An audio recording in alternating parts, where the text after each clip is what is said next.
Hello, Hi, my name is Kabir. What's your name? my name is Jackie.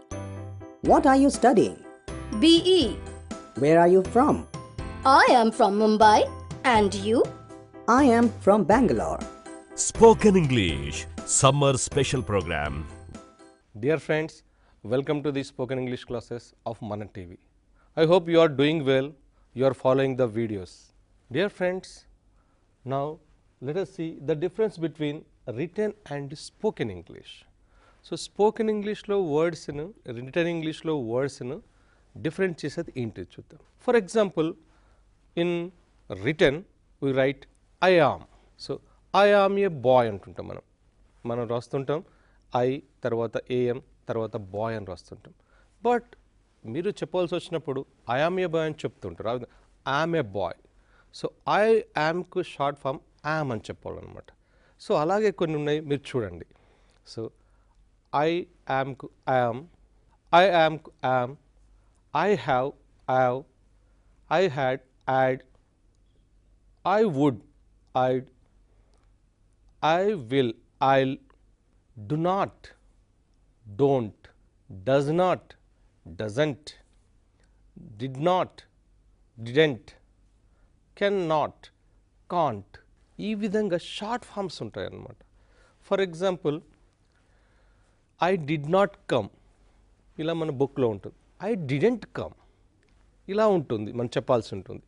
So మీరు బుక్స్లో కూడా చూసినట్టయితే అప్పుడప్పుడు కన్వర్జేషన్స్ లోపల, అంటే సంభాషణలు ఎక్కడైతే ఉంటాయో లెసన్స్ లోపల, అక్కడ కూడా డిడ్ పెట్టి తర్వాత ఎన్ తర్వాత అఫాస్టర్ పెట్టి ఎన్ పెట్టడం జరుగుతుంది అనమాట.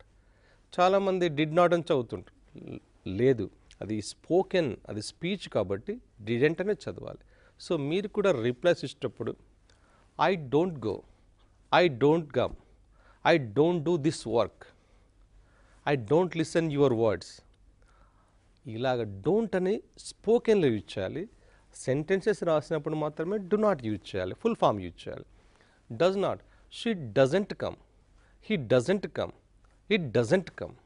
డిడ్ నాట్ అయితే డిడెంట్, కెన్ నాట్ అయితే can't, I can't do, I can't go, I can't listen your voice. ఈ విధంగా మీరు షార్ట్ ఫామ్స్ను స్పోకెన్లో యూజ్ చేయాల్సి ఉంటుంది. స్పోకెన్లో రిటర్న్లో డిఫరెన్స్ ఏంటంటే, స్పోకెన్లో షార్ట్గా మాట్లాడుతుంటాం మనం. ఐఎమ్ ఏ బాయ్ అంటుంటాం, I didn't go, I'm fine, I will come, ఇలా షార్ట్గా మాట్లాడుతుంటాం అన్నమాట. అదే బుకిష్లో మరి రిటర్న్లో మన పెన్తో రాసినప్పుడు మరి టెక్స్ట్లో ఉన్నప్పుడు ఫుల్ ఫామ్ ఉంటుందన్నమాట. మీరు మళ్ళీ కన్వర్జేషన్స్ బుక్లో రాసినప్పుడు, నోట్బుక్లో రాసినప్పుడు అప్పుడు కూడా షార్ట్ ఫామ్స్లే రాయాలన్నమాట. అవి ఎందుకంటే ఆ క్యారెక్టర్స్, ఆ పాత్రలు మాట్లాడినటువంటి మాటలు కాబట్టి అవి కన్వర్జేషన్స్ కాబట్టి షార్ట్ ఫామ్స్లో రాయాల్సి ఉంటుంది. మీ టెక్స్ట్ బుక్లో కూడా ఈ తేడాన్ని గమనించండి. అండ్ మీరు షార్ట్ ఫామ్స్ మాట్లాడుతున్నట్టయితే మీకు లాంగ్వేజ్ మీద చాలా కమాండింగ్ ఉందని, లాంగ్వేజ్ మీరు బాగా మాట్లాడుతున్నారని అందరికి అర్థమవుతుంది. అలా కాక పూర్తిగా మాట్లాడారనుకోండి, మీరు లెర్నర్స్ కొత్తగా నేర్చుకుంటున్నట్టు తెలుస్తుంది అనమాట. For example, do you come Satish, I don't come, I don't సరిపోతుంది. ఐ డు నాట్ అన్నారనుకోండి, ఏమనుకుంటారు, అది వినడానికి అంత ఆడిబుల్గా ఉండదన్నమాట. ఐ డోంట్ ఇలా చెప్పేస్తాను. ఇంకా ఇటువంటి చాలా ఉంటాయి మన బుక్స్లో చూసినట్టయితే, మన టీవీలో న్యూస్లో విన్నట్టయితే, స్పీచెస్లో విన్నట్టయితే ఇవన్నీ తెలుస్తుంటుంది అనమాట. మీరు స్పీచెస్ బాగా వినాలి, ఇంగ్లీష్ న్యూస్ బాగా వినాలి. వాళ్ళు షార్ట్ ఫామ్స్లో చెప్పుకుంటూ వెళ్తుంటారు అనమాట. సో అవి వినడం వల్ల మీ యొక్క కాన్సన్ట్రేషన్ బాగా పెరుగుతుంది. అవి మీరు క్యాచ్ చేయగలుగుతారు అనమాట. అవి క్యాచ్ చేసిన తర్వాత మీకు సెంటెన్సెస్లో వస్తుంటాయి అన్నమాట. Dear friends, now let us go for general instructions. In day-to-day life, we need to learn, we need to give many instructions to others. ఒక రోజులో మనం ఉదయం లేచినప్పటి నుండి రాత్రి పడుకునే వరకు మెనీ ఇన్స్ట్రక్షన్స్ ఇతరులకు ఇవ్వాల్సి ఉంటుంది. మనం వింటుంటాం, మనం కూడా కొన్ని ఇవ్వాల్సి ఉంటుంది అనమాట. సో అటువంటి డే టు డే లైఫ్లో వచ్చే జనరల్ ఇన్స్ట్రక్షన్స్ ఈరోజు మనం చూద్దాం. Let's go for listen to me carefully. Listen to me carefully. I often use to say listen to me carefully. నేను తరచుగా చెప్తుంటాను, జాగ్రత్తగా వినండి. మీరు కూడా ఏదైనా చెప్పేటప్పుడు ఎవరికైనా వినకపోతే లిసన్ టు మీ కేర్ఫుల్లీ, జాగ్రత్తగా వినండి. Wake up early in the morning. So you say to your brother sister, wake up early in the morning, పొద్దున్నే లేవాలి. Switch off the fan mister Ramesh, switch off the fan, like that. Open the door, open the window, open the glass, turn on the tap or turn off the tap, tap కట్టేయండి, tap విప్పండి. So ఇలాంటి instructions అనమాట. ఇంకా చూసినట్టయితే take this bag, take this pen, take this cup, take this glass, ఇలాగ. So let us go to market, మార్కెట్కి వెళ్దాం. Let us go to market. So write him a letter, write him a bill, come soon by half an hour, come soon by half an hour. చూడండి, half an hour. మనం ఇంతకుముందు చెప్పుకున్నప్పుడు ఏం చెప్పుకున్నాం, short form చెప్పుకున్నాం. So మనం ఇప్పుడు కానీ half an hour అన్నాం, హాఫ్ అన్ అవర్ అంటుంటాం. It is also short form. So త్వరగా రండి, అరగంటలో రండి, come soon by half an hour. Walk fast, walk slowly, mister walk slowly, mister walk fast. See me on tomorrow, leave me alone, ఒంటరిగా వదిలేండి, leave me alone. Pay the phone bill, pay the electricity bill, accept my small gift or accept this small gift. Prepare all the notes, write the notes. Next, go to bed early, come to school daily, bring your English notes, bring your Telugu notes, be regular to the class. Mr. Sunny, you come to class regularly, be regular to the class. Iron this dress fast, ఈ డ్రెస్ని త్వరగా iron చేయండి. Be there in time. Listen to me all of you, be there in time, అందరూ టైంలో ఉండండి, in టైంలో ఉండండి. ఇలా day to day life లోపల చాలా చాలా ఇన్స్ట్రక్షన్స్ మనం ఇస్తుంటాం అనమాట. సో మీరు బెడ్ నుంచి లేచినప్పటి నుండి సో గో టు బెడ్ వరకు వెళ్ళేటప్పుడు అప్పటి వరకు మధ్య డే టు డే లైఫ్లో అది బ్రేక్ఫాస్ట్ కావచ్చు, నెసెసిటీ యాక్షన్స్ కావచ్చు, వర్క్స్ కావచ్చు, నెక్స్ట్ ఆఫీస్ వర్క్స్ కావచ్చు, లంచ్ అవర్స్ కావచ్చు, ఈవినింగ్ అవర్స్ కావచ్చు, అండ్ మీటింగ్స్ కావచ్చు, నెక్స్ట్ గోయింగ్ టు బెడ్. అప్పటి వరకు ఏమేమి మీరు ఇన్స్ట్రక్షన్స్ ఇస్తున్నారు, 1 or 2 days you observe all the works and prepare instructions and practice them. You will get good knowledge on spoken English and you command others and you will give instructions to them. They can understand your language and they react as usually. Keep it up, take tea, take your lunch, take your dinner, I will come with you. Wait for a second, I am coming now. Work sincerely, write neatly, write correctly. ఇలా చాలా చాలా instructions. Nearly we use 200 to 300 commands in every day, instructions every day in day to day life. ఈ 200-300 మీకు వచ్చినట్టయితే మీరు ఇతరులతో ఈజీగా సంభాషించవచ్చు అనమాట. ఫర్ ఎగ్జాంపుల్ మీరు ఒక ఆఫీస్లో జాబ్ చేస్తున్నారు, మీ అందరికీ వర్క్ చెప్పాలి. Bring me the papers, bring me the water, keep it there. బాగా వర్క్ చేస్తాను, keep it up, so thank you, please. ఇటువంటివన్నీ కూడా డే టు డే లైఫ్లో వచ్చేవి. ఒక 200-300 మీకు వచ్చినట్టయితే మీ లాంగ్వేజ్ చాలా ఇంప్రూవ్ అవుతుంది. You practice these instructions with your friends in day to day life and you will get good English. Dear friends, now we will learn basic English questions. So basic ga mana English lo em questions adugutunam itarni. So questions with what, when, where, why, how many, how much, ఇలాంటి questioning వర్డ్స్తో మనం చాలా questions అడుగుతుంటాం. So ఆ questions కొన్ని మీకోసం ఇక్కడ ఇవ్వడం జరిగింది. So let us see them. So కామన్గా what's your name, so what are you doing, what's the matter, what is the cost of iPhone 7, ఇలా వాట్తో క్వశ్చన్స్. మీకు ఏదైనా ఇన్ఫర్మేషన్ కావాలన్నప్పుడు questions begin with what is the matter, what are you doing, what is it, what is your name, what is your father name, what is your father, what is your profession or what is your job. ఇలాగ what is ఉపయోగించినట్టయితే మీకు information వస్తుందన్నమాట. Next why. So why అనేది reason తెలుసుకోవడానికి అడగాల్సిన question అన్నమాట. So why do you go to జిమ్కి ఎందుకు వెళ్తున్నారు. So why are you angry, మీరు కోపంగా ఎందుకున్నారు. వై ఆర్ యూ షౌటింగ్, ఎందుకు అరుస్తున్నారు. సో ఇలాగ వైతో క్వశ్చన్ స్టార్ట్ చేసినప్పుడు రీజన్ అనేది ఆన్సర్గా వస్తుందన్నమాట. So why do you go to temple often, టెంపుల్కి ఎందుకు వెళ్తావు, బికాస్ టు ప్రే. సో ఇలా బికాస్తో వై అనే వర్డ్తో క్వశ్చన్స్ వచ్చినప్పుడు బికాస్తో ఆన్సర్స్ వస్తాయన్నమాట. మీకు ఏదైనా రీజన్ తెలుసుకోవాలనిపించినప్పుడు వైతో క్వశ్చన్ స్టార్ట్ చేయండి. సో టైమ్ ఆర్ డేట్, మీరు ఎప్పుడైనా సమయం గురించి కానీ డేట్ గురించి తెలుసుకోవాల్సి వచ్చినప్పుడు you ask the questions with వెన్తో స్టార్ట్ చేయండి. So when will you come, ఎప్పుడు వస్తారు మీరు. వెన్ ఈజ్ యువర్ బర్త్డే, మీ పుట్టినరోజు ఎప్పుడు. So when do you go to bed, when do you go to office, when will the result come, when will the results come. So when, ఆ when అనే word మీకు టైంని కానీ మరి డేట్ని కానీ తెలియజేస్తుంది అనమాట. వెన్ అని వచ్చినప్పుడు for example when is your birthday, my birthday is on 30th October. So when do you go to bed, I often go to bed by 10 PM. ఇలాగా వెన్ అనే క్వశ్చన్తో, ఇలాగా వెన్ అనే వర్డ్తో క్వశ్చన్స్ వచ్చినప్పుడు మీకు టైం మరియు డేట్ ఆన్సర్ వస్తుంది. మీరు టైం డేట్ కావాలనుకున్నప్పుడు ఖచ్చితంగా వెన్ వర్డ్తో స్టార్ట్ చేసి క్వశ్చన్స్ అడగండి. నెక్స్ట్ ఎలా అని తెలుసుకున్నప్పుడు హౌ, చాలాసార్లు కామన్గా వింటుంటాం హౌ అని. How do you go to school, మీరు స్కూల్కి ఎలా వెళ్తారు.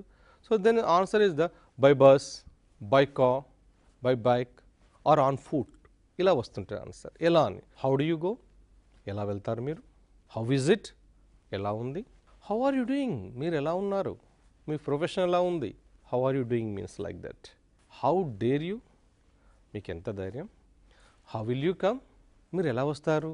సో ఇలా హౌ అని. నెక్స్ట్ హౌ అంటే ఎలా, దీనికి రెండు యాడ్ అయ్యే వర్డ్స్ ఉంటాయి. ఇంకొకటి much and many. How much and how many. How much అంటే ఎంత. How much cost it is, oh really pen is nice, how much cost it is. ఇలా ఎంత అని తెలుసుకోవడానికి హౌ మచ్ అని వస్తుంటుంది.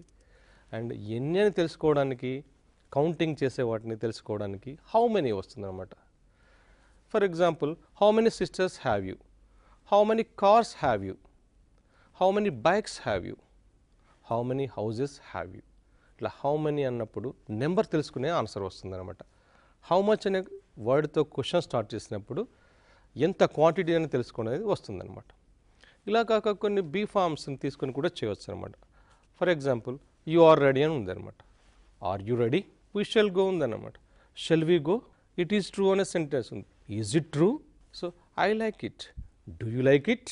ఇలా వర్డ్స్ సెంటెన్స్లోకి వెళ్ళి బీ ఫామ్ తీసుకొచ్చి ముందు పెట్టినట్టయితే క్వశ్చన్ అవుతుంది అనమాట. For example you can play cricket, can you play cricket.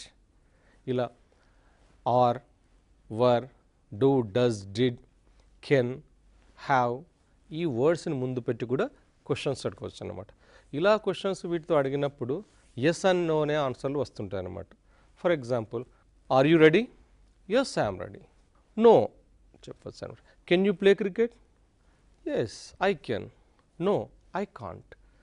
వీటితో వచ్చిన క్వశ్చన్స్ అవి are, were, is, was and have, had, has, can వీటితో వచ్చిన వర్డ్స్కి ఆన్సర్స్ ఎస్ కానీ నో కానీ వస్తుంటాయి అన్నమాట.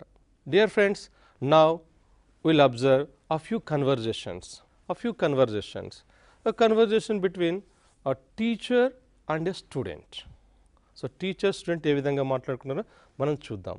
ఇప్పుడు మనం చూసాం క్వశ్చనింగ్ చూసాం ఇక్కడ. సో బేసిక్ ఇంగ్లీష్ క్వశ్చన్స్ మరి కన్వర్జేషన్లో కూడా వస్తుంటుంది అన్నమాట. So conversation for example teacher is asking, so one person, a student, so what is it?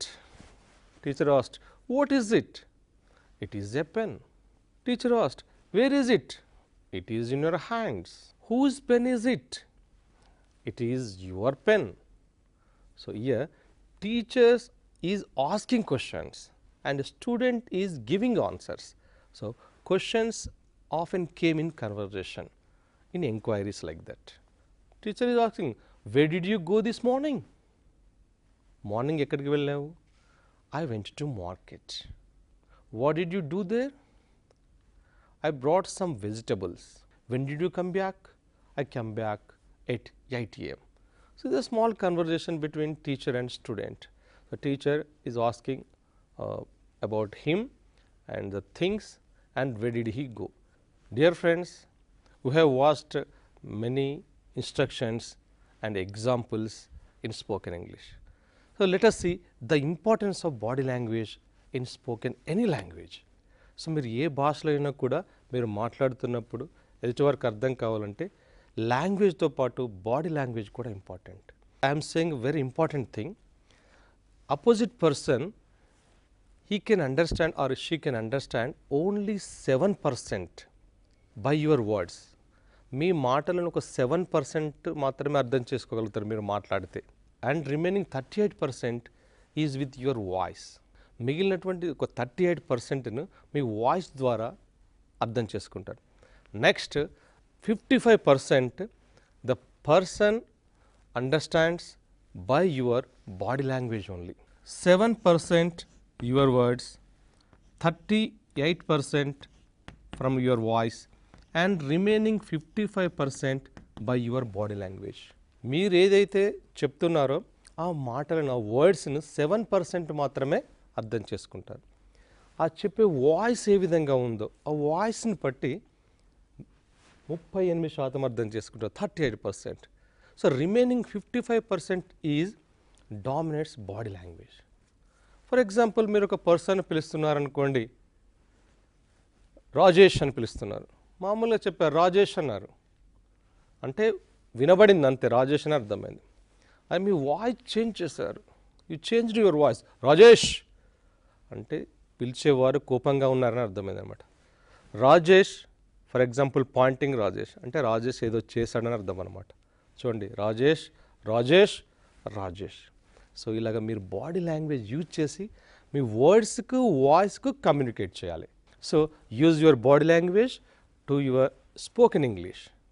Okay friends, dear friend, so today we have learned the importance of body language and how to make questions and general instructions. So from these videos you have learnt a lot of information, a lot of things. So use in your day to day life. ఈ videos ద్వారా చాలా information మీకు అందింది. So దాన్ని day to day లైఫ్లో practice చేసి మంచి English పొందండి. So you listen and practice, you watch and practice. I hope you will do it and you will learn good English by these videos. Thank you. English is an international language. Dear friends, you know the importance of English language, particularly spoken language.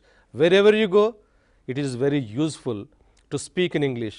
If you speak in English fluently, they will accept you and you can do your work.